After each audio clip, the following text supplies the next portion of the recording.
లేపిన తండ్రి అయిన దేవుని వలనను అపోస్తలుడుగా నియమింపబడిన పౌలను నేనును నాతో కూడా ఉన్న సహోదరులందరూ గలతీలో ఉన్న సంఘములకు శుభమని చెప్పురాయినది. తండ్రి అయిన దేవుని నుండి మన ప్రభువైన యేసుక్రీస్తు నుండి నీకు కృపయు సమాధానం కలుగును గాక. మన తండ్రి అయిన దేవుని చిత్త ప్రకారం క్రీస్తు మనను ప్రస్తుత దుష్టకాలంలో నుండి విమోచింపవలని మన పాపము నిమిత్తము తను తాను అప్పగించుకున్నాను. దేవునికి యుగ యుగములకు మహిమ కలుగును గాక. ఆమేన్. చిన్న ప్రార్థన. పరిశుద్ధమైన ప్రభువా, మీ ఘనమైన నామానికి వందనాలు. అయ్యా, మీరు మమ్మల్ని రక్షించినందుకు, మా కొరకు ప్రాణం పెట్టినందుకు వందనాలు. అయితే మీరు ఏదైతే రక్షణ ఇచ్చారో ఆ రక్షణ మేము కలిగి ఉండడానికి, పొందుకోవడానికి, ఒకవేళ కలిగి ఉన్నవారు దాన్ని కాపాడుకోవడానికి మీ కృప చూపించి మీ వాక్యం ద్వారా నాతో మాతో అందరితో మాట్లాడాలి. యేసు నామములో ప్రార్థన అడిగి వేడుకొంచున్నాము తండ్రి. ఆమేన్. ఈ గలతీయులకు రాసిన పత్రిక అపోస్తలుడైన పౌలు ఎందుకు ఈ పత్రిక రాయవలసి వచ్చిందనే విషయాన్ని ఒకసారి ఈ పత్రిక యొక్క ప్రాముఖ్యత గురించి మీకు ముందుగా చెప్పి నేను చెప్పాలనుకున్నటువంటి దైవ అంశాన్ని మీకు జ్ఞాపకం చేస్తాను. పౌలు రాసినటువంటి పత్రికలలో ఈ పత్రిక కూడా ఒకటి. అయితే అన్ని పత్రికల్లో ఈ పత్రిక చాలా ప్రాముఖ్యమైనది, ప్రభావం కలిగిందా గుర్తింపబడ్డది. ఇంచుమించు గలతీ పత్రిక, రోమా పత్రిక కూడా రెండు కూడా విశ్వాసం మూలంగానే నీతిమంతులుగా తీర్చబడుతున్నామని బోధిస్తుంది. దేని మూలంగా? విశ్వాసం. ఎవరి మీద? యేసుక్రీస్తు మీద విశ్వాసం మూలంగానే మనం ఎలా తీర్చబడుతున్నామంటే, సో ఆ విషయాన్ని గలతీ రాసిన పత్రిక ప్రధానంగా ప్రబోధిస్తూ ఉంది. ఆదిమ సంఘంలో అనగా యేసు ప్రభు యొక్క శిష్యులు 12 మంది ద్వారా ప్రారంభమైనటువంటి ఆదిమ సంఘంలో యోధా మతానికి క్రైస్తవ మధ్య ఎడబాటు, అంటే వాళ్ళిరువురి మధ్య ఎడబాటు జరుగుతున్న సమయంలో గలతీయ ప్రాంతానికి రాయబడిన ఈ పత్రిక ఎందుకు ఎడబాటు గల కారణాన్ని స్పష్టంగా తెలియజేయడానికి దోహదం చేసింది. అనేక శతాబ్దాలు గడిచిన ఈ రోజున కూడా మత సంస్కరణలకు ఈ పత్రిక ఎంతో ప్రాముఖ్యంగా మూలరాయిగా నిలవబడ్డది. అదేంటంటే రక్షణ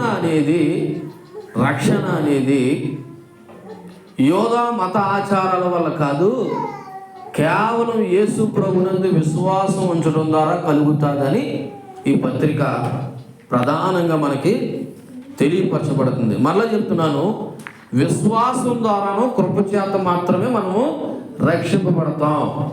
మన మంచి పనుల వల్ల, నీతి క్రియల వల్ల, మనకున్నటువంటి పేరు ప్రఖ్యాతుల వల్ల రక్షణ అనేది కలగదు. కేవలము యేసు ప్రభునందు విశ్వాసం ఉంచడం ద్వారా, ఆయన కృప ద్వారానే మనం రక్షింపబడుతున్నామనే విషయాన్ని గలతీయులకు రాసిన పత్రిక మనకు ప్రబోధిస్తూ ఉంది. కాబట్టి ఆనాడు ఆదిమ సంఘంలోనే కాదు, తర్వాత కాలంలో కూడా మరి రోమన్ క్యాథలిక్, ఆర్సిఎం సంఘాలలో ఆనాడు పోపులు ఏదైతే వాక్యాన్ని దాచిపెట్టేసి పాప విమోచన పత్రాలని, ఏదో మనం చేసిన తప్పులకి పాపాలకి ఆ పత్రాలు కొనుక్కుంటే మనకు రక్షణ వస్తుంది అనేటువంటి ఒక ఆలోచన తీసుకొచ్చిన సందర్భాల్లో మార్టిన్ లూథర్ కింగ్ అనబడుతున్నటువంటి ఒక సంఘ సంస్కర్త ఈ యొక్క గలతీయులకు రాసిన పత్రికలో నుండి, రోమా రాసిన పత్రికలో నుండి మీరు అబద్ధ బోధన చేస్తున్నారు, రక్షణ అనేది కేవలం ప్రభువునందు విశ్వాసం ద్వారా కృప ద్వారా కలుగుతుంది తప్ప ఇలా పాప పరిహార పత్రికలు అమ్మడం ద్వారా కాదని ఆయన ఆనాడు ఎంతో మందిని వ్యతిరేకించి బయటకు వచ్చి సత్యమైన వాక్యాన్ని ప్రజలందరూ తెలుసుకోవాలనే ప్రయత్నం చేయడానికి కూడా ఈ గలతీ పత్రిక ఉపయోగపడ్డదనే విషయాన్ని జ్ఞాపకం చేసుకోవాలి. నిజానికి గలతీలో రాసిన పత్రిక రాయబడిన మాట, గలతీలో ఒక సంఘం కాదు, గలతీలో ఇంచుమించు 3 నుంచి 4-5 సంఘాలు ఉన్నాయి. చూడండి, అక్కడ రాయబడిన మాట ఒకసారి చదువుతున్నాను. 2వ వచనంలో, నాతో కూడా ఉన్న సహోదరులందరూ గలతీయలోనున్న సంఘములకు అంటే ఎక్కువే ఉన్నాయి. అవి ఏంటంటే అంతియొకయు, ఇకోనియా, లోస్త్రా, దెర్బే అనబడుతున్న ప్రాంతాల్లో ఉన్న ఈ సంఘాలన్నిటినీ కలిపి గలతీయ సంఘాలు అన్నారు అన్నమాట. అర్థమైందా? సో ఆ గలతీయ ప్రాంతం, ఉదాహరణకి మనం కానీ బీచ్ రోడ్డుకి వెళ్తే దీన్ని అంతా ఏమంటారు అంటే కోన ఫారెస్ట్ అంటారు, కోన ఏరియా అంటారు. మీరు విన్నారు ఎప్పుడైనా? కోన ఏరియా అంటే అక్కడ బ్రహ్మపురం ఒకటే లేదు, మొత్తం అక్కడ ఉన్న చుట్టుపక్కల ప్రాంతాలన్నింటినీ కలిపి ఏమంటారు? సింపుల్గా కోన ఏరియా. అలాగే గలతీయులు రాసిన పత్రిక అంటే ఓన్లీ గలతీయ సంఘం అనబడుతున్న వారికి కాదు, గలతీయ ప్రాంతాల్లో ఉన్నటువంటి 4 అంతియొకయ, ఇకోనియా, లోస్త్రా, దెర్బేలో ఉన్నటువంటి సంఘానికి అపోస్తలుడైన పౌలు ఈ పత్రిక రాశాడు. ఈ పత్రిక యొక్క ప్రధానమైన ఉద్దేశాలు, ఒకటి, యోధ మతానుసారులైన అబద్ధ బోధకులు, యోధ మతాన్ని ఆధారం చేసుకున్నటువంటి అబద్ధ బోధకులు గలతీయ సంఘంలోకి దొంగచోటగా చొరబడి అపోస్తలుడైన పౌలు యొక్క అధికారాన్ని త్రోసిపుచ్చారు. రెండోది, రక్షణ అనేది ప్రభువునందు విశ్వాసం ఉంచడం ద్వారానే కాదు, సున్నతి కూడా పొందాలని ఈ అబద్ధ బోధకులు బోధ చేయడం మొదలుపెట్టారు. ఇది విన్నటువంటి వెంటనే అపోస్తలుడైన పౌలు ఈ సంఘానికి అర్జెంటుగా పత్రిక రాయవలసి వచ్చింది. మళ్ళా చెప్తున్నాను, యోధ మత నాయకులు గలతీలో ఉన్నటువంటి సంఘంలోకి అబద్ధ బోధలుగా చొరబడి రక్షణ అనేది ప్రభువునందు విశ్వాసం ద్వారానే మాత్రమే కాదు, సున్నత కూడా చేయించుకోవాలనేటువంటి ఒక అబద్ధ బోధను సంఘంలోకి తీసుకొచ్చారు. రెండోది, అపోస్తలుడైన పౌలు ఆయన అపోస్తలుడు కాదు, అసలు ఆయన పంపబడలేదు, ఆయన పిలువబడలేదు అని అబద్ధ బోధకుడే అపోస్తలుడైన పౌలుని అబద్ధ బోధకుడి కింద చిత్రీకరించే ప్రయత్నం చేశారు. ఇక్కడ ఒక విషయం చెప్పాలి, మతోన్మాదులు లోకం నుండి వస్తారు, అబద్ధ బోధకులు సంఘం నుండి వస్తారు. మతోన్మాదులు అంటే వాళ్ళు కలిగి ఉన్న మతం పట్ల ఉన్మాదంతో క్రైస్తవులు హింసించేటువంటి మతోన్మాదులు ఎక్కడి నుంచి వస్తారు? లోకంలో నుండి వస్తారు. కానీ అబద్ధ బోధకులు ఎక్కడి నుంచి వస్తారు తెలుసా? సంఘములో నుండే వస్తారు. ఒక రకంగా చెప్పాలంటే ఈ సంఘం నుండి వచ్చే అబద్ధ బోధలు ఇంకా డేంజరు మతోన్మాదుల కంటే. మతోన్మాదులు ఏదో వాళ్ళు కనబడ్డ వల్ల కొందరిని హింసించాలనుకుంటారు, అబద్ధ బోధ వల్ల సంఘమే చెడిపోతారు. కాబట్టి ఇలా చూడండి, సంఘము అబద్ధ బోధ విషయంలో కూడా అవగాహన కలిగి ఉండాలి. ఆ అబద్ధ బోధకులు కూడా బైబిల్ పట్టుకుంటారు, వాళ్ళు కూడా యేసు పేరునే వాడుకుంటారు, కానీ వాళ్ళు చెప్తున్నవి లేఖనానుసారంగా ఉన్నాయా లేదన్నది మనం గ్రహించాలి. ఇప్పుడు అర్జెంటుగా ఈ గలతీయులకు అపోస్తలుడైన పౌలు ఎందుకు పత్రిక రాయవలసి వచ్చిందంటే, ఒరే బాబు, రక్షణ అనేది విశ్వాసం వల్ల మాత్రమే కాదు, సున్నత కూడా చేయించుకోవాలి. యూదులు అనబడుతున్న వారు ఎలాగైతే సున్నత చేసుకుంటున్నారో మీకు కూడా రక్షణ కలగాలంటే సున్నత చేయించుకోవాలనేది ఒకటైతే, అపోస్తలుడైన పౌలు ఆయన అసలు అపోస్తలుడు కాదు, ఆయన పంపబడ్డవాడు కాదు, దేవుడి చేత పిలువబడ్డవాడు కాదని ఆయన మీద వీళ్ళు తప్పుడుగా వక్రీకరించే ప్రయత్నం చేశారు. ఇప్పుడు వెంటనే పౌలు ఈ పత్రిక రాయాలనుకున్న ఆలోచనతో తన 2వ మిషనరీ యాత్ర ముగించుకొని 3వ మిషనరీ యాత్రలో ఉండగా వెంటనే ఈ పత్రిక గలతీయుల్లో ఉన్నటువంటి సంఘానికి రాశాడు. కాబట్టి మొదటి నుంచి మనం చదువుదాం. మొదటి మాట, మనుషుల మూలంగానైనను ఏ మనుషుని వలనైనను కాక యేసుక్రీస్తు వలనను ఆయనను మృతుల్లో నుండి లేపిన తండ్రి అయిన దేవుని వలన అపోస్తలుడుగా నియమింపబడిన పౌలు అను నేను. మొదటగా తను ఏ విధంగా నియమింపబడ్డాననే విషయాన్ని పరిచయం చేసుకుంటున్నాడు. ఎందుకని? ఈ అబద్ధ బోధకులు ఏమని చెప్తున్నారు? పౌలు అపోస్తలుడు కాదు, ఆయన పిలువబడ్డవాడు కాదు, దేవుడు ఆయన ఏర్పాటు చేసుకోలేదు, ఆయన ఒక అబద్ధ బోధకుడు అని. అబద్ధ బోధకులు అసలైన బోధకుని ఎలా ఎంచుతున్నారంటే అబద్ధ బోధకుడిగా ఎంచుతున్నారు. ఇప్పుడు అందుకు పౌలు క్లారిటీ ఇస్తున్నాడు, అసలు నేను ఎలాగ అపోస్తలుడుగా అయ్యాననే విషయాన్ని జ్ఞాపకం చేస్తున్నాడు. చూడండి, తన అపోస్తలత్వాన్ని గురించి తను చెప్తున్న మాట ఏంటో తెలుసా? నేను మనుషుల మూలంగా అపోస్తలుని అవ్వలేదు, రెండోది, ఏ మనుషుడు కూడా నన్ను అపోస్తలుడుగా చేయలేదు. నన్ను అపోస్తలుడుగా ఎవరు చేశారంటే యేసుక్రీస్తు వలనను. రెండోది, ఆ యేసుక్రీస్తును మృతుల్లో నుండి లేపిన తండ్రి అయిన దేవుని వలనను నేను అపోస్తలుగా నియమింపబడ్డాను అనే విషయాన్ని అక్కడ జ్ఞాపకం చేస్తున్నాడు. కాబట్టి ఇప్పుడు తను యేసుక్రీస్తు దాసుడని చెప్పుకుంటున్నాడు, నిన్ను పిలవబడ్డవాడిని అని చెప్తున్నాడు, బానిసనని చెప్తున్నాడు.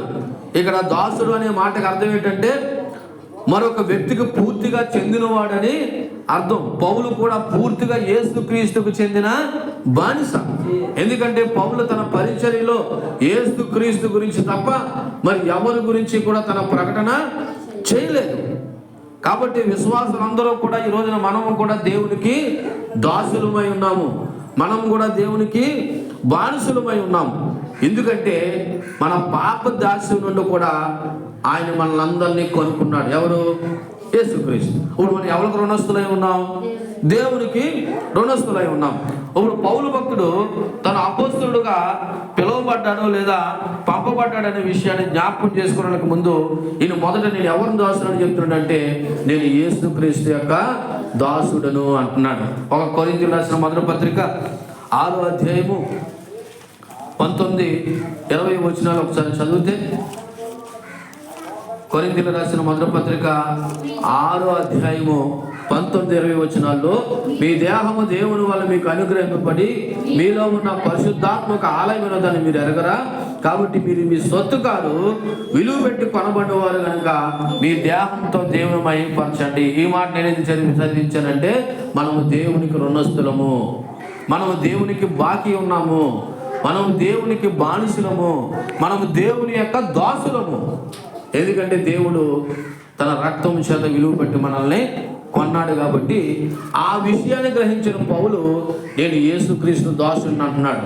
రెండోది ఏమన్నాడు తెలుసా? ఆయన నేను పిలువబడిన వాడిని అంటున్నాడు, అంటే రాయివారిని అంటున్నాడు. అంటే అపోస్తలుడనే మాటకు అర్థం ఏంటంటే పిలువబడిన వారు. అపోస్తలుడనే మాటకు అర్థం ఏంటి? పిలువబడిన వారు అంటే ఒక పని మీద పంపబడిన వారని అర్థం.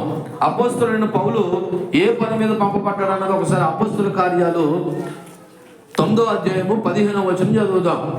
ఆయన ఏ విధంగా ఏ కార్య నిమిత్తం పిలువబడ్డాడు అన్నది ఒకసారి ఆలోచన చేస్తే, అపోస్తల కార్యాలు 9వ అధ్యాయం 15వ వచనంలో, అందుకు ప్రభువు నువ్వు వెళ్ళుము, అన్యజనుల ఎదుటను రాజుల ఎదుటను ఇశ్రాయేలు ఎదుటను నా నామమును భరించుటకు ఇతడు నేను ఏర్పరచుకొనిన సాధనమై ఉన్నాడని చెప్తా ఉన్నాడు అన్నమాట.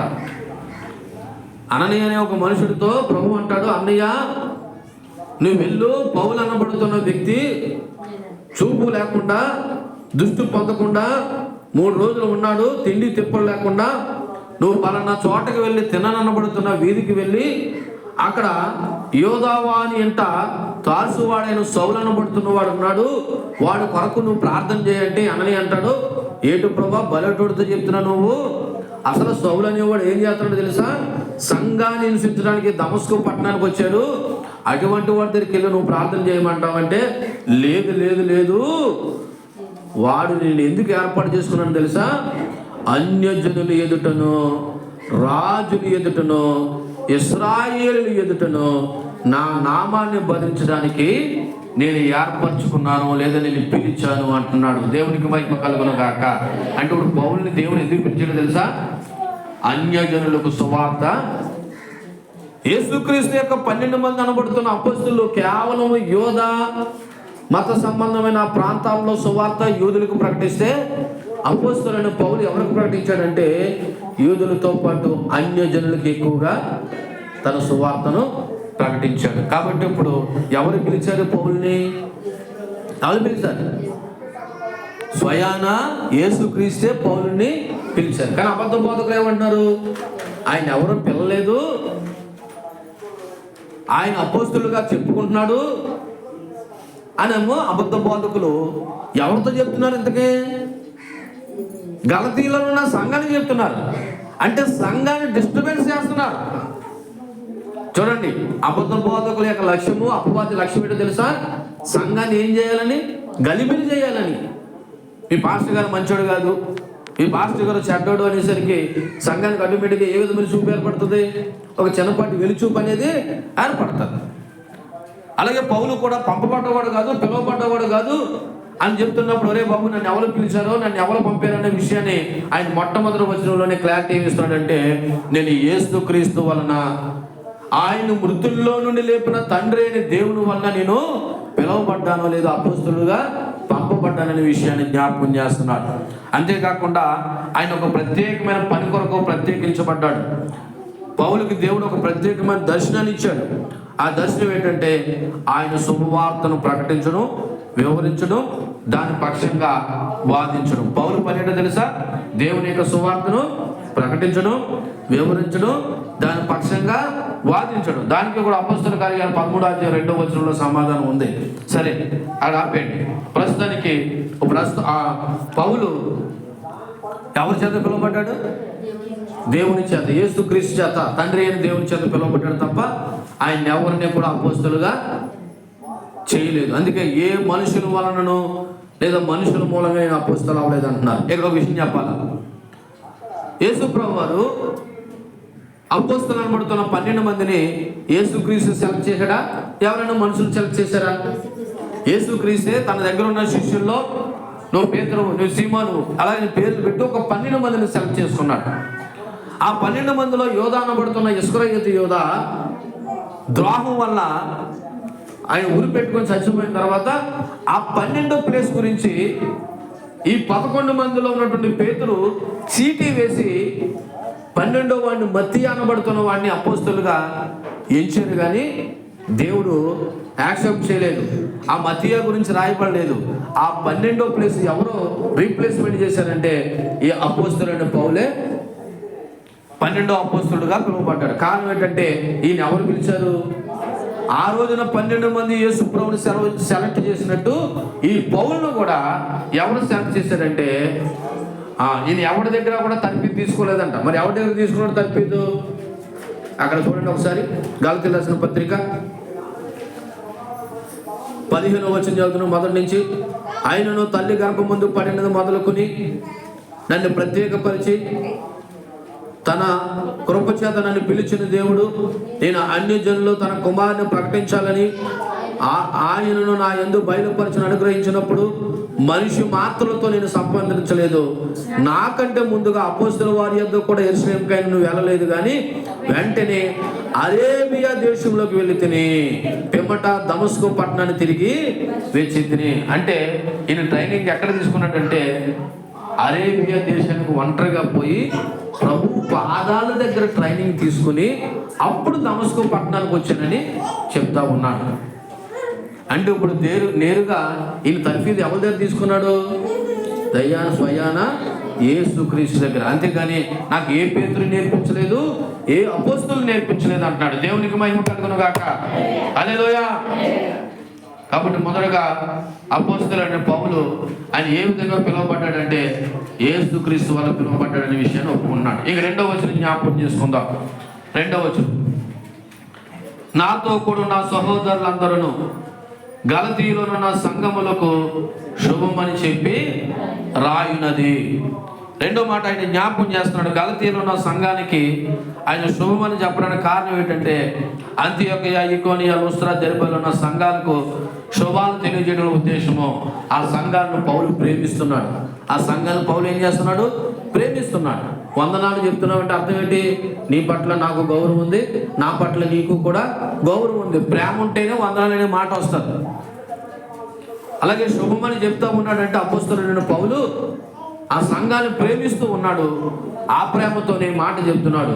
అక్కడ నేనే కాదు, నాతో పాటు ఉన్న సహోదరులు కూడా మీకు వందనాలు చెప్తున్నాడనే మాటను జ్ఞాపకం చేస్తున్నాడు.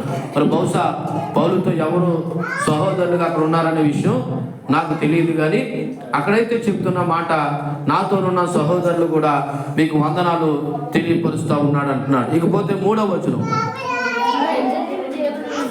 తండ్రి అయిన దేవుని నుండి మన ప్రభువైన యేసుక్రీస్తు నుండి మీకు కృపయు సమాధానము కలుగునుగాక.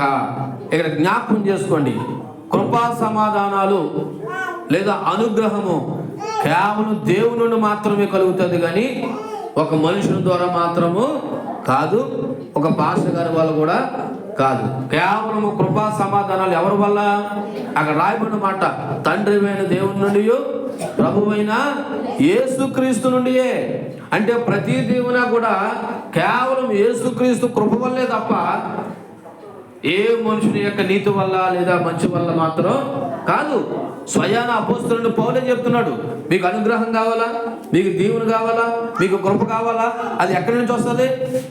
తండ్రి అయిన దేవుని నుండి, యేసుక్రీస్తు యొక్క కృప నుండి మీకు ఏం కలుగుతుంది అంటే కృపా సమాధానాలు కలుగును గాక అంటున్నాడు. దేవుని నామానికి మహిమ కలుగును గాక. కాబట్టి సంఘం గుర్తుపెట్టుకోవాల్సిన విషయం ఏంటంటే, దేవుని అనుగ్రహం మీకు కావాలంటే, దేవుని కృప మీకు కావాలంటే ఆయన ద్వారా, ఆయన మూలంగా మనం పొందుకుంటాం తప్ప నీ మంచి పనుల వల్ల, నీ నీతి కార్యాల వల్ల కాదనే విషయాన్ని జ్ఞాపకం చేసుకుందాం. ఎంతవరకు నేను చెప్పినవి కొన్ని ప్రారంభ మాటలైతే, ఇప్పుడు నేను చెప్పాలనుకున్న అంశం ఏంటంటే 4వ వచనం నుండి మీకు కొన్ని మాటలు నేను జ్ఞాపకం చేయాలనుకుంటున్నాను. కేవలం 4వ వచనం నుండి నేను చెప్పాలనుకున్న వర్తమానాన్ని ముందర పెడుతున్నాను. చూడండి, 4వ వచనం, మన తండ్రి అయిన దేవుని చిత్త ప్రకారం క్రీస్తు మనలను ప్రస్తుతపు దుష్ట కాలములో నుండి విమోచింపవలనని మన పాపముల నిమిత్తము తన్ను తాను అప్పగించుకునేను. సో డైరెక్ట్గా పౌలు భక్తుడు ఈ యొక్క పత్రిక యొక్క ప్రధానమైన ఉద్దేశాన్ని మొదటగా బయట పెడతా ఉన్నాడు. ఏమని పెడతా ఉన్నాడంటే, నేను ఏ సువార్త అయితే ప్రకటిస్తున్నానో ఆ సువార్తకి మూలమైనటువంటి వ్యక్తి అనబడుతున్న యేసుక్రీస్తు యొక్క మరి మనలను దుష్టకాలను విమోచించాలని మనం పాపముల నిమిత్తము తను తాను అప్పగించుకున్నాడు. అంటే ఇక్కడ ఈ రక్షణ అనేది ఏ విధంగా కలుగుతుందనే విషయం ముందుగానే చెప్తున్నాడు. అయితే ఇప్పుడు ఇక్కడ ఒక మాట ఉంది, ఇందులో కొన్ని ప్రాముఖ్యమైన మాటలు. ఒకటి తండ్రి అయిన చిత్తము, తండ్రి అయిన దేవుని చిత్తము. రెండోది యేసుక్రీస్తు దుష్టకాలం నుండి మనకు విమోచించుట. ఎందు నిమిత్తం అంటే మన పాపముల నిమిత్తము తన్ను తాను అప్పగించుకున్నాడు. మొదటగా నేను మీకు కొన్ని విషయాలు జ్ఞాపకం చేస్తూ ఉన్నా. చూడండి, ఒకటి విమోచన. దేని నుండి అంటే మన పాపముల నుండి. ఏ విధంగా ఉంటే తన్ను తాను అప్పగించుకోవడం ద్వారా. మరలా చెప్తున్నాను, మనకు విమోచన దేని నుండి? మన పాపముల నుండి. అందుకొరకు ఆయన ఏం చేశాడు? తన్ను తాను అప్పగించుకున్నాడు. ఏ విధంగా అప్పగించుకున్నాడు? తండ్రి అయిన దేవుని యొక్క చిత్త ప్రకారం. సో ఈ మాటల్ని మనం ఒకసారి జ్ఞాపకం చేసుకుని ధ్యానం చేద్దాం. మొదటగా చెప్తున్నాడు, క్రీస్తు యేసు ఎందుకు ఈ లోకానికి వచ్చాడనే విషయాన్ని జ్ఞాపకం చేస్తున్నాడు. ఎందుకు వచ్చాడంట? మనలను దుష్టత్వం నుండి తప్పించి మనకి విడుదల కలుగజేసి మన పాపం నిమిత్తము తన్ను తాను అప్పగించుకోవడానికి ఈ లోకానికి వచ్చాడనే విషయాన్ని స్పష్టంగా ఇక్కడ పౌలు భక్తుడు తెలియపరుస్తున్నాడు. అందులో మొదటిది మనకి విమోచన. దేని నుండి అంటే మన యొక్క పాపముల నుండి. అంటే దీన్ని బట్టి మనం అర్థం చేసుకోవాల్సిన విషయం ఏంటంటే, మొదట మనము పాపులము. మనం ఎవరము? పాపులము. మీకు ఏమైనా డౌట్ ఉందా పాపులము కాదని? మనము పాపులము. ఏ విధంగా పాపులం అయ్యామన్నది 3 కారణాలు చెప్తాను. మొదటిది, ఆదికాండం 3వ అధ్యాయంలో చెప్పబడినట్టు ఆదాము నుండి లేదా ఆదాము అవ్వల నుండి వారసత్వంగా పాపులమయ్యాం. ఆదికాండం 3వ అధ్యాయంలో ఏముంది? వాళ్ళు తినవద్దన్నటువంటి పండును తినడం ద్వారా ఆదాము అవ్వల ద్వారా మనకు వారసత్వ పాపం వచ్చింది. ఏ పాపము? వారసత్వ పాపం. వారసత్వ పాపం అంటే తల్లిదండ్రుల ఆస్తులు పిల్లలకు చెందినట్లు వాళ్ళ యొక్క పాపము మనకి కూడా ఎలాగొచ్చింది? వారసత్వంగా వచ్చింది. మీకు తెలుసా, కొన్ని వ్యాధులు వచ్చినప్పుడు డాక్టర్ గారు అడిగే మాట తెలుసా? మీ నాన్నకు కానీ మీ అమ్మకు కానీ మీ ఇంట్లో వారికి ఎవరికైనా ఇటువంటి జబ్బులు ముందు వచ్చాయా అని అడుగుతారు. ఎందుకు అడుగుతారు? వారసత్వం. అలాగే పాపం కూడా మనకి మన ఆది తల్లిదండ్రులు అనబడుతున్న ఆదామవ్వల ద్వారా కూడా మనకు వారసత్వంగా పాపులమయ్యాం.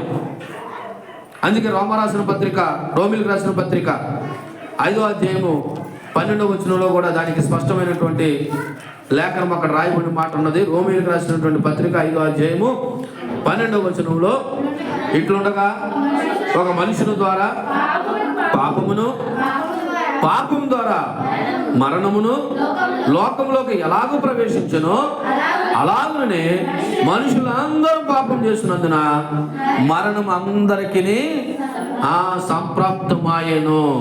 ఎలాగొచ్చిందంట మరణం మనకి?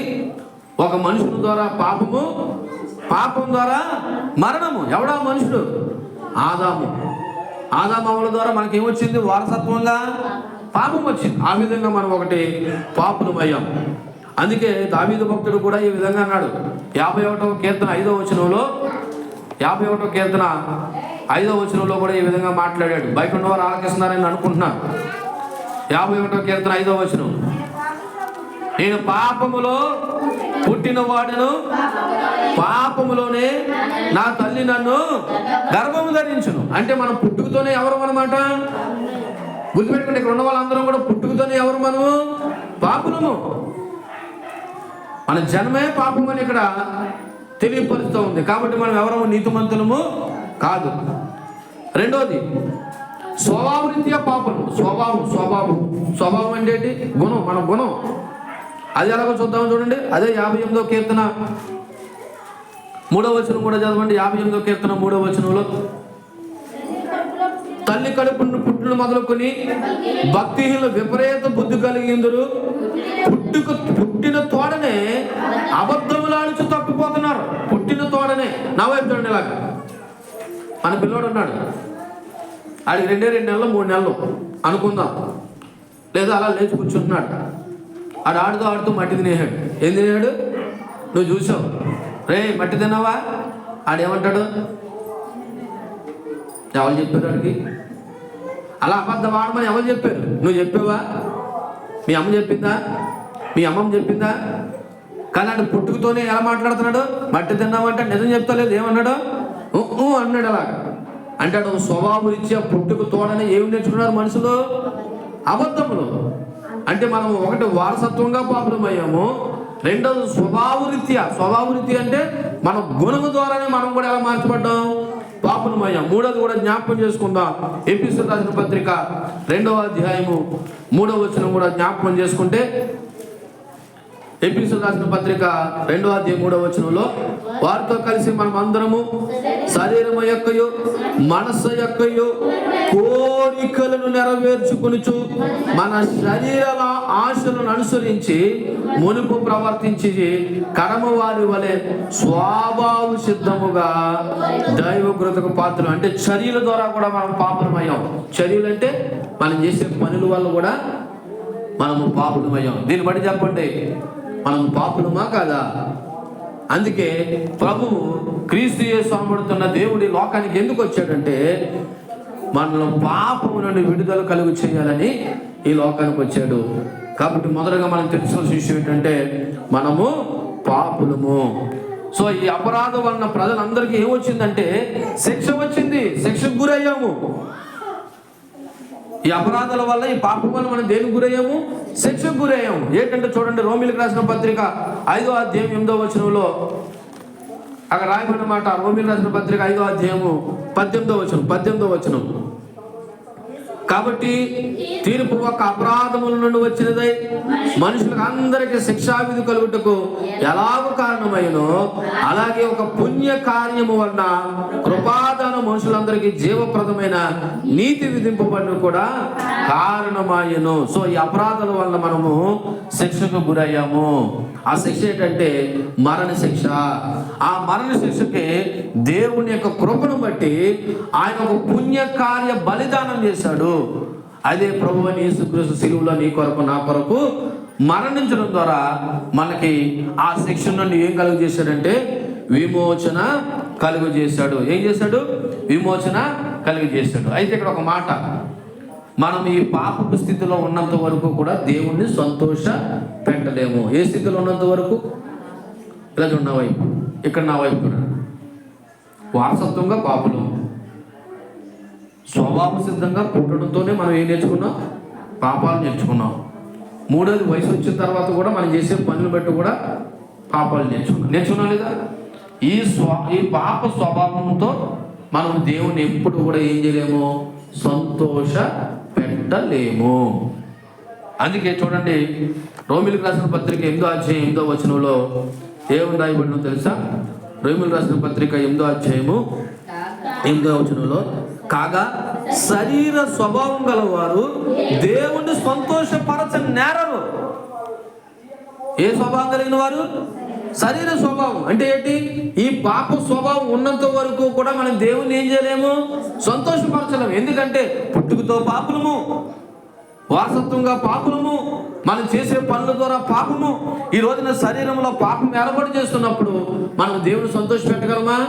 సంతోషపెట్టలేము. అందుకే ప్రభువు అయినటువంటి యేసుక్రీస్తు ఇటువంటి స్థితి నుండి మనకి ఏం కలుగు చేశాడంటే విమోచన కలుగు చేశాడు. దేవుని నామానికి మహిమ కలుగును గాక. రెండోది రక్షణ కలుగు చేశాడు. ఒకటి విమోచన. విమోచన అంటే ఏంటో తెలుసా? మనం చేసిన పాపాలను కొట్టేశాడు. రెండోది రక్షణ ఏంటో తెలుసా?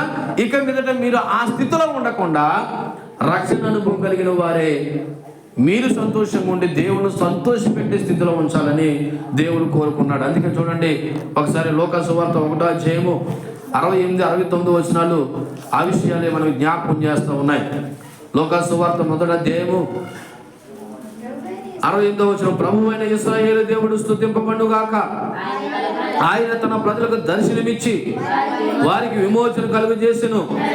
తన సేవకుడైన దావీదు వంశమందు మన కొరకు రక్షణ శృంగమును, అనగా మన శత్రువుల నుండి మనం ద్వేషించే వారందరి చేతుల నుండి తప్పించి రక్షణ కలుగు చేసెను. దేవుని నామానికి మహిమ కలుగును గాక. ఒకటి విమోచన. దేని నుండి విమోచన? పాపము నుండి విమోచన. రెండోది మనకి రక్షణ. రక్షణ ఏంటో తెలుసా? ఆయన కలిగి ఉండడమే మనము రక్షణ. ఎవరిని కలిగి ఉండడం? యేసుక్రీస్తును మన సొంత రక్షణగా కలిగి ఉండడము రక్షణ.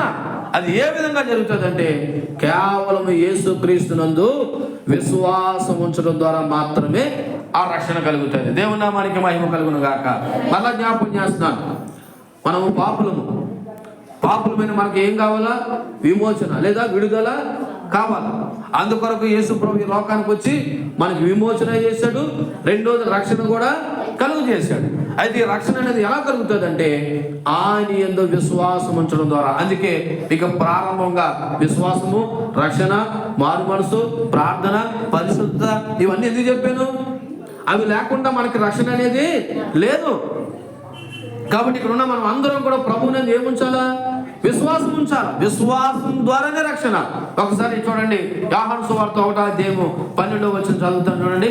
యోహాను సువార్త 1వ అధ్యాయము 12వ వచనం, తన్ను ఎందరు అంగీకరించెదరో వారందరికీ, అనగా తన నామమందు విశ్వాసం ఉంచిన వారికి దేవుని పిల్లలకు ఆయన ఏమిచ్చాడు? అధికారం ఇచ్చాడు, రక్షణ ఇచ్చాడు. ఏ విధంగా ఇచ్చాడు? తన నామమందు విశ్వాసం ఉంచిన వారికి. తన నామమందు ఏముంచిన వారికి అంటే ఇప్పుడు నీకు రక్షణ కలగాలంటే ఏముంచాలా? ఎవరి మీద ఉంచాలా విశ్వాసం? ఆ విశ్వాసం ఎలా కలుగుతుంది? వాక్యం వినడం ద్వారా కలుగుతుంది. ఆ వాక్యం వినాలంటే నువ్వు ఎక్కడికి రావాలా? మందిరంలోకి రావాలి. మందిరంలోకి వచ్చి ఏం చేయాలా? వినాలా. ఎంతమంది వింటున్నారు? ఒకసారి దేవుని స్తోత్రం చెప్పండి. వింటున్నారా? పడుకున్న వాళ్ళు కూడా దేవుని స్తోత్రం చెప్పడమే. అంటే నీకు రక్షణ కావాలంటే నువ్వు వాక్యం వినాలి. వాక్యం వినకపోతే నీకు విశ్వాసం రాదు. విశ్వాసం లేదంటే రక్షణ లేదు. రక్షణ లేదంటే దేవుడు చేసిన యాగమో త్యాగం ఏదైతే ఉందో అది నువ్వు కోల్పోయిన వాడు అవుతావు. కాబట్టి మొదటగా దేవుడు మనకి ఏం కలుగు చేశాడంటే విమోచన కలుగు చేసి ఉన్నాడు. దేవుని నామానికి మహిమ కలుగును గాక. అందుకొరకు తను ఏం చేశాడంట? తన్ను తాను అప్పగించుకున్నాడు. ఊరకనే ఇవ్వలేదు రక్షణ, విమోచన. తను తాను ఏమైపోయాడు? బలైపోయాడు. ఏ విధంగా బలైపోయాడో చూడండి. యోహాను సువార్త 10వ అధ్యాయము 18వ వచనం చదువుదాం.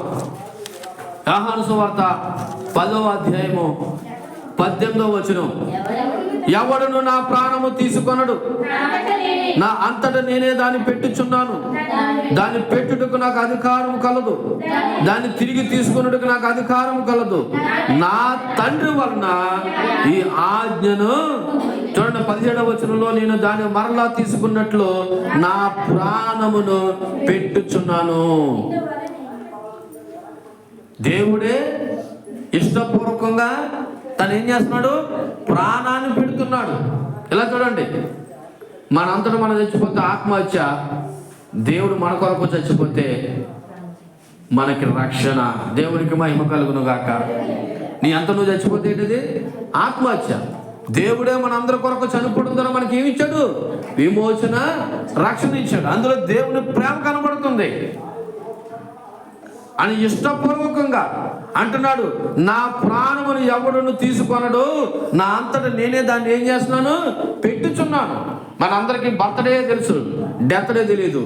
యేసుక్రీస్తుకి డెత్ డే కూడా తెలుసు. తన అనాది సంకల్పంలో భాగంగా యేసుక్రీస్తు ఈ లోకానికి వచ్చి పాపులమైన మన కొరకు తన ప్రాణం పెట్టి నీకు నాకు ఏం కలుగు చేశాడంటే, ఒకటి విమోచన కలుగు చేశాడు, రెండోది రక్షణ కలుగు చేశాడు. అది కూడా ప్రేమపూర్వకంగా ఇష్టపడి చనిపోయాడు మనందరి కొరకు. బలవంతంగా చనిపోలేదైనా, బలవంతంగా చనిపోతే ఆత్మహత్య. ఆయన మనల్ని ప్రేమించి మన కొరకు ఏమైపోయాడంటే చనిపోయాడు. అంటున్నాడు, నా అంతటా నేనే ప్రాణాన్ని పెట్టుచున్నాను, మరలా దాన్ని తీసుకుంటే నాకు ఏం కలదు? అధికారము కలదు. దాన్ని తిరిగి తీసుకున్నట్టుకు నాకు అధికారం కలదనే విషయాన్ని జ్ఞాపకం చేస్తున్నాడు. అందుకే తను ఏం చేసుకున్నాడు? అప్పగించుకున్నాడు. మరి ఎవడు చచ్చిపోతాడు అంటే, నువ్వు వెళ్ళు అన్నట్టు ఆయన ఏం వెళ్ళలేదు. ఆయనే స్వయంగా మన కొరకు. ఇక్కడ ఉన్న వాళ్ళు ఎవరైనా యేసుప్రభు మన కొరకు చనిపోవాలని ప్రార్థన చేశారా? రమ్మని ఎవరైనా అడిగారా? కనీసం పాపం చేసిన వారు కూడా ప్రభుని రమ్మని అడిగారా? లేదు. ఆయనే మనల్ని ప్రేమించి ఈ లోకానికి వచ్చి తాను ఏం చేసుకున్నాడంటే అప్పగించుకున్నాడు. ఎందుకంటే మనల్ని విమోచించాలని. దేని నుండి విమోచించాలి? దేని నుండి విమోచించాలి? అక్కడ రాయబడిన మాట, ప్రస్తుతపు దుష్ట కాలం నుండి, అంటే దుష్టత్వం నుండి విమోచించాలని దేవుడు కోరుకున్నాడు. దేని నుండి అండి? దేని నుండి? దుష్టత్వం నుండి విమోచించాలని, అనగా ఉగ్రత నుండి విమోచించాలని. అందుకే యోహాను సువార్త 3వ అధ్యాయము 36వ వచనం చదువుదాం. యోహాను సువార్త 3వ అధ్యాయము 36వ వచనంలో ఏమని రాయబడినది?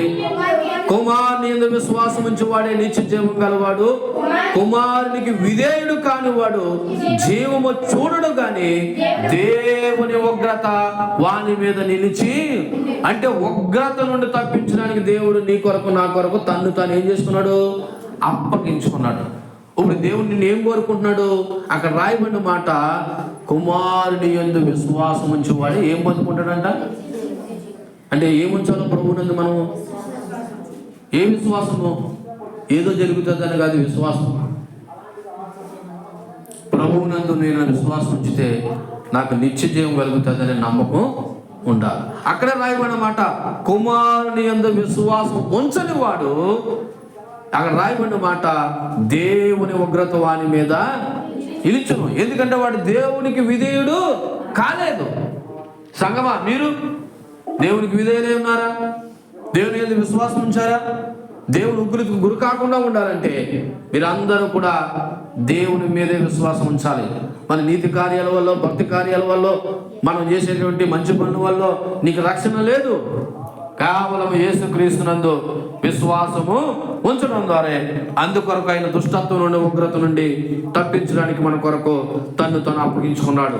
తెస్సలోనికీయులకు రాసిన మొదటి పత్రిక 1వ అధ్యాయము 10వ వచనం కూడా చదివినట్లయితే, తెస్సలోనికీయులకు రాసిన మొదటి పత్రిక 1వ అధ్యాయం 10వ వచనంలో కూడా, మీ యొద్ద మాకెట్టి ప్రవేశం కలుగునో అక్కడ జనులు మమ్మను గూర్చి తెలియజెప్పుచున్నారు, మరియు మీరు విగ్రహమును విడిచిపెట్టి జీవం గలవాడును సత్యవంతుడగు దేవునికి దాసులగుటకు దేవుడు మృతుల్లో నుండి లేపిన యేసు, అనగా రాబో ఉగ్రత నుండి తప్పించుచున్న ఆయన కుమారుని యేసు.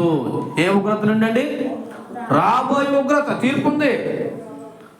ఆ తీర్పు నుండి తప్పించాలని దేవుడు నీ కొరకు నా కొరకు ఏం చేసుకున్నంటే తాను అప్పగించుకున్నాడు. అర్థమవుతుందా అమ్మా? ఇక్కడున్న మన కొరకే యేసుప్రభు చనిపోయింది. ఇక్కడున్న మన కొరకే ముందు ఆ సత్యం గ్రహించు. బయట వాళ్ళ సంగతి తర్వాత చూద్దాం. నీకుండాలి స్పృహ, యేసుప్రభు నా కొరకు చనిపోయాడు అనే ఒక స్పృహ నీకున్నప్పుడు, ఆ ఆలోచన నీకున్నప్పుడు దేవుడు ఏంటో నీకు అర్థమవుతాడు, దేవుడి ప్రేమ ఏంటో నీకు అర్థమవుతుంది. లేకపోతే ఆలకించిపోతున్నారంతే. దేవుడు ఎవరి గురించి చనిపోయాడు, నా గురించి కాదనుకుంటున్నారు మీరు. స్పృహ స్పృహ కలిగి ఉండండి. అక్కడ రాయబడిన మాట, రాబోయే ఉగ్రత నుండి తప్పించడానికి తను ఏం చేసుకున్నాడు? తర్వాత తను అప్పగించుకున్నాడు. తను ఏం చేసుకున్నాడు? అప్పగించుకున్నాడు. అదే తెస్సలోనికీయుల పత్రిక 5వ అధ్యాయము 9వ వచనం కూడా చదవండి. ఎందుకనగా మన ప్రభువు అయిన యేసుక్రీస్తు ద్వారా రక్షణ పొందుటకే దేవుడు మనల్ని పిలిచాడు, కానీ ఉగ్రత పాలుటకు. ఇప్పుడు దేవుడు ఎందుకొరకు మన కొరకు ప్రాణం పెట్టాడు? మనం రక్షణ పొందడానికి, ఉగ్రత పాలైపోవాలని కాదు. ఇలా చూడండి, వైపు ఆయన సరే ఉగ్రత పాలైపోయే విధంగా బ్రతుకుతున్నారు. ఆయన ఏమో మనల్ని రక్షించడానికి తను అప్పగించుకుంటే మనం ఇంకా బ్రతుకుతున్నాము. రక్షణ వద్దు బాబోయ్, మాకేం కావాలా? ఉగ్రతే కావాలన్నట్టుగా బ్రతుకుతున్నాను. గుర్తుపెట్టుకోండి సంగమా, నిన్ను నన్ను ఉగ్రత పాలవడానికి దేవుడు తను అప్పగించుకోలేదు, మనల్ని రక్షించడానికైనా అప్పగించుకున్నాడు. అది నీకు అర్థమైతే దేవునికి స్తోత్రం చెప్పు. హల్లెలూయా. అయితే ఈ ప్రాసెస్ అంతా దేవుడు తన ఇష్టానుసారంగా చేయలేదు, తన తండ్రి అయిన చిత్త ప్రకారం చేశాడు. అందుకే మళ్ళీ చదువుతున్నాను, గలతీయులకు రాసిన పత్రిక 1వ అధ్యాయం 4వ వచనంలో అంటాడు కదా, మన తండ్రి అయిన దేవుని చిత్త ప్రకారం. యేసు ప్రభు ఇదంతా ఎవరి చిత్త ప్రకారం చేశాడంట? అయ్యో నాకు ప్రాణం పెట్టే అధికారం ఉంది, దాన్ని తిరిగి తీసుకోగలను అని చెప్పి ఎక్కడా కూడా తన చిత్తాన్ని చేసుకోలేదు. ఎవరి చిత్తాన్ని చేశాడు? తండ్రి అయిన దేవుని చిత్తం. ఆయన ఎప్పుడు ఈ భూమి మీదకి రావాలో, ఎప్పుడు చనిపోవాలో, ఎప్పుడు తిరిగి లేవాలో, ఇదంతా ఈ ప్రాసెస్ అంతా ఎవరి ప్రకారము? తండ్రి అయిన దేవుని యొక్క చిత్త ప్రకారము ఆయన ఇదంతా చేశాడనే విషయాన్ని జ్ఞాపకం చేస్తున్నాడు. అందుకే యేసుప్రభు కూడా చాలా సందర్భాల్లో ఈ విధంగా మాట్లాడాడు. యోహాను సువార్త 4వ అధ్యాయము 34వ వచనం ఒకసారి చదివినట్లయితే, యోహాను సువార్త 4వ అధ్యాయము 34వ వచనంలో ఈ విధంగా మాట్లాడుతూ ఉంటాడు. ఏమన్నాడు తెలుసా? యేసు వారిని చూసి, నన్ను పంపిన వాని చిత్తం నెరవేర్చుడియో, ఆయన పని తుదుముట్టించుడియో నాకు ఆహారమై ఉన్నది. ఎవరి చిత్తమంట? నన్ను పంపిన వాని యొక్క చిత్తము. అంటే ఆయన ఓనుగా ప్రవర్తించడానికి లేదు, తన తండ్రి ఏమైతే చేయమన్నాడో అది చేయడానికే వచ్చాడు.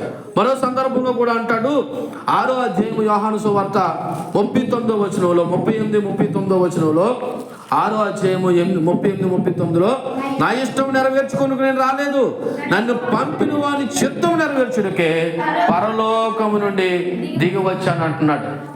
ఎవరి ఇష్టం చేయడానికి వచ్చాడంటే ఆయన? నన్ను పంపిన వారి యొక్క పరలోకపు తండ్రి యొక్క చిత్తాన్ని చేయడానికి నేను ఈ లోకానికి వచ్చాను తప్ప నా ఇష్టం నెరవేర్చుకోవడానికి కాదంటున్నాడు. ఇక్కడ మిమ్మల్ని ఒక ప్రశ్న వేయాలనుకుంటున్నాను. మరి నీ జీవితంలో ఎవరి ఇష్టం నెరవేరుస్తుంది? కుమారుడైన యేసుక్రీస్తు ఎవరి చిత్తం చేశాడంట? మరి ఈ రోజున యేసుక్రీస్తు నీ తండ్రి అయితే, నా తండ్రి అయితే, ఇప్పుడు మన జీవితంలో ఎవరి చిత్తం నెరవేరాలి? మొన్న మీకు శుక్రవారమా బుధవారం చెప్పాను ఒక ప్రాసెస్. స్త్రీకి శిరసేవలో భర్త, భర్తకి శిరసేవలో క్రీస్తు, క్రీస్తుకి శిరసేవలో, అవునా? అలాగే ఇక్కడ కూడా అంటున్నాడు, నేను నా ఇష్టం నెరవేర్చుకోవడం రాలేదు. ఎవరి ఇష్టం నెరవేర్చుకొచ్చాను? నా తండ్రి ఇష్టం. మరి ఇక్కడ ఉన్న మనందరం మన తండ్రి ఎవరు? దేవుడిని సింపుల్గా తెలిసేకండి, యేసుక్రీస్తు అన్నాడు. ఎవరు? యేసుక్రీస్తు. మరి యేసుక్రీస్తు తన తండ్రి చిత్తాన్ని చేస్తే, అదే యేసుక్రీస్తు నీ తండ్రి అయితే నువ్వెవరు చిత్తం చేస్తున్నావు అని అడుగుతున్నా. అర్థమైందండి? యేసుక్రీస్తు ఎవరు చిత్తం చేశాడంట? తను పంపిన తండ్రి చిత్తం చేశాడంట. ఇప్పుడు మన తండ్రి ఎవరు? యేసుక్రీస్తు. మరి యేసుక్రీస్తు మన తండ్రి అయితే మరి మనం ఎవరు చిత్తం చేయాలా? చెప్పండమ్మా, నోరు తెరిచి. యేసుక్రీస్తు చిత్తం చేయాలా? మళ్ళీ చెప్తున్నాను, యేసుక్రీస్తు చిత్తము నీ జీవితంలో నెరవేరితేనే నువ్వు ఆయన బిడ్డవి, లేకపోతే ఆయన బిడ్డవి కాదు. ఆయన ముందే చెప్పేశాడు, ఎందరైతే నా నామమందు విశ్వాసం ఉంచారో, అనగా నేను చెప్పినట్టు బ్రతుకుతున్నారో, నాకు విధేయులయ్యారో వాళ్ళే నా పిల్లలు అన్నాడు. అంతే. అందుకే ఒక సందర్భంలో చూడండి, మత్తయి సువార్త 7వ అధ్యాయం 21వ వచనంలో, మత్తయి సువార్త 7వ అధ్యాయము 21వ వచనంలో చదివితే, ప్రభువా ప్రభువా నేను పిలిచే ప్రతివాడు పరలోక రాజ్యంలో ప్రవేశించడు గాని పరలోకమందున్న నా తండ్రి చిత్త ప్రకారము చేయువాడే. ఈ మాట ఎవరు అంటున్నారు? స్వయాన యేసుక్రీస్తే చెప్తున్నాడు. ఏమన్నాడు తెలుసా? నేను నా తండ్రి చిత్తాన్ని చేస్తున్నాను, ఇప్పుడు మీరు కూడా ఎవరు చేయండి? నా తండ్రి చిత్తమే చెయ్యండి. మీరు మందిరానికి వచ్చి ప్రభువా యేసయ్యా స్తోత్రం అంటే మీరు పరలోక రాజ్యానికి పోరట. మనం ప్రార్థన చేసేటప్పుడు ఏమంటాం? ప్రభువా యేసయ్యా స్తోత్రం అంటామా? అలా అనడం తప్పేం కాదు. అక్కడ రాయబడిన ప్రభువా ప్రభువా అని పిలిచే ప్రతి వాడు ఎక్కడ పోడు? పరలోక రాజ్యానికి పోడు. మరి ఎవడు పోతాడంట? నా తండ్రి చిత్త ప్రకారం. అందుకే మిమ్మల్ని అడుగుతున్నాను, నా బ్రతుకులో మీ బ్రతుకులో మన అందరి బ్రతుకులో ఎవరి చిత్తం నెరవేరాలి? మరి దేవుడి చిత్తం నెరవేరుతుందా? నెరవేరితేనే పరలోక రాజ్యం అంట. మన జీవితంలో తండ్రి చిత్తం నెరవేరలేకపోతే మనం ఎక్కడికి వెళ్ళాం? మనం అలా అప్పుడు అనొచ్చు, అయ్యా మీ చర్చిలోకి వచ్చి ప్రార్థన చేశాను, కావలిగిరి చర్చిలోకి వచ్చి ప్రభువా ప్రభు అని పిలిచాను అంటే ఆయన ఏమన్నాడు? కిందన ఏమంటున్నాడు? ఆ దినమందు 23వ వచనం చదవండి. అప్పుడు నేను మిమ్మల్ని ఎన్నడను ఎరగను, అక్రమం చేయవాళ్ళారా మీరు నా యొద్ద నుండి. ఎందుకని? మీరు బ్రతుకున్న కాలంలో ఎప్పుడు నా తండ్రి చిత్త ప్రకారం మీరు చేయలేదు కాబట్టి, నేను చెప్పినట్టు నడవలేదు కాబట్టి, వాక్యానుసారంగా మీరు జీవించలేదు కాబట్టి, నేను బైబిల్లో ఎలాగైతే నడవమన్నానో అలాగే నడవలేదు కాబట్టి అక్రమం చేయవాళ్ళారా మీరెవరో నాకు. అదేంటి? క్రిస్మస్ కానుకలు ఇచ్చాం, ఉపహాస్పిటల్ కానుకలు ఇచ్చాం, ఆయా పెద్ద పెద్ద దైవజనులు పిలిపించుకున్నాం, వాక్యం విన్నాం, నిజమే వాస్తవమే కాదంటలేదు. కానీ నీ బ్రతుకులో నా బ్రతుకులో ఎవరి చిత్తం నెరవేరలేదు? ఇప్పుడు చెప్పండి, కుమారుడైన యేసుక్రీస్తు తన తండ్రి చిత్త ప్రకారము ఈ లోకానికి వచ్చి మన కొరకు ప్రాణం పెట్టి తన్ను తాను అప్పగించుకుని నీకు నాకు విమోచన విడుదల ఇస్తే ఉడదే ప్రభు నమ్ముకుంటున్న నువ్వు నేను మన బ్రతుకులో ఎవరి చిత్తం నెరవేరుస్తున్నాం అన్నది ఒకసారి ఆలోచన చేయండి. ఫైనల్గా 12వ అధ్యాయము మత్తయి సువార్త 50వ వచనం చదవండి ఒకసారి. 12వ అధ్యాయము 50వ వచనం. యేసు తన శిష్యుల వైపు చేయి జాపి, ఇదిగో నా తల్లియు నా సహోదరులను పరలోకమందున నా తండ్రి చిత్తం చొప్పున చేయవాడే నా సహోదరుడును నా సహోదరియు నా తల్లియు అని అనిను. ఏం జరిగిందంటే, ఓ రోజున జన సమూహంలో యేసు ప్రభు యొక్క తల్లి సహోదరులు బయట ఉన్నారంట. లోపల రావడానికి అవకాశం లేక ఆ యేసు ప్రభు శిష్యులు ఒకటి చెప్పాడంట, అయ్యా యేసు ప్రభా మీ అమ్మ మీ సహోదరులు వచ్చారు, బయట ఉన్నారు అని చెప్తే ఆయన ఏమన్నాడని తెలుసా? ఏమన్నాడు తెలుసా? అక్కడ రాయబడిన మాట, ఇదిగో పరలోకమందున నా తండ్రి చిత్త ప్రకారం చేయవాడే నా సహోదరుడు నా సహోదరి నా తల్లి అన్నాడు. అమ్మనే తమ్ముళ్ళు పట్టుకుని. జన్మత మరియమ్మ జన్మిస్తే అవ్వచ్చు, వరుస క్రమాన్ని బట్టి వాళ్ళ సహోదరులు అవుతా అవ్వచ్చు, కానీ దేవుడు కోరుకునేది పరలోకమందున్న చిత్తాన్ని కోరుకుంటున్నాడు. మా అమ్మ ఎవరు? మా తమ్ముళ్ళు ఎవరు? వాళ్ళు కాదు, నా తండ్రి చిత్త ప్రకారం చేసే వాళ్ళే నా తల్లి అయి ఉన్నారు, నా సహోదరుడే ఉన్నారు. స్వయాన తల్లిని తోబుట్లు పట్టుకుని అంత మాట అన్నప్పుడు ఒక్కసారి నీ విషయంలోనూ నా విషయంలోనూ దేవుని చిత్తం చేయకపోతే మనల్ని ఏమంటాడు అన్నది ఒకసారి ఆలోచన చేయండి. అంటే దేవుడి దగ్గర ప్రేమ కనికరం లేదంటే లేవని కాదు, ఆయన ఒక క్రమం ఉంది, ఆయనకు ఒక చిత్తం ఉంది, ఆయనకు ఒక ప్లాన్ ఉంది. ఆ ప్లాన్ ప్రకారం ఆ చిత్తం ప్రకారం బ్రతికేవాడే క్రైస్తవుడు. వాడే దేవుడికి విధేయుడు, వాడే పరలోక రాజ్యంలో ఉంటాడు. అదే తండ్రి చిత్తము. ఆ చిత్త ప్రకారం ఎవరైతే బ్రతుకుతారో వారే పరలోక రాజ్యంలో ప్రవేశిస్తారు తప్ప మందిరానికి వచ్చాము, ప్రభు అన్నాము, ప్రార్థన చేసామంటే ఆయనే అంటున్నాడు, మీరెవరు నాకు తెలియదు, అక్రమము చేయవారులారా, క్రమము లేని వారులారా, నా మాట ప్రకారం జీవించలేని వారులారా, మీరెవరు నాకు తెలియదు. ఇదిగో మీరు పరలోక రాజ్యంలో ప్రవేశించాలంటే నా తండ్రి చిత్త ప్రకారం చేయండి అంటున్నాడు. పౌలు అదే మాట జ్ఞాపకం చేస్తున్నాడు. తన తండ్రి అయిన చిత్త ప్రకారము యేసు మనందరి కొరకు విమోచింపబడి ఏం చేశాడు? ప్రస్తుతపు దుష్ట కాలం నుండి విమోచించాలని మన పాపం నిమిత్తము తాను ఏం చేసుకున్నాడంట? అప్పగించుకున్నాడు. ఈ సత్యమును గ్రహిస్తే ప్రభు నుండి విశ్వాసం ఉంచు, రక్షణ అనుభవంలోకి రా. రక్షణ అనుభవంలోకి వచ్చిన నీవు ఆయన చిత్త ప్రకారంగా నడిచి పరలోక రాజ్యంలో నిత్య వారసులుగా అర్హులుగా ఉండడానికి మనం బ్రతుకుదాం. దేవుని అట్టు కృప మన అందరికీ ఇచ్చునుగాక. ఆమేన్. కళ్ళు మూసుకోండి. చెప్పబడిన వాక్యాన్ని బట్టి ప్రభు నీ కొరకు నా కొరకు ప్రాణం పెట్టి తిరిగి లేచాడనే విషయం నీకు అర్థమైతే ఒక్కసారి ప్రభువా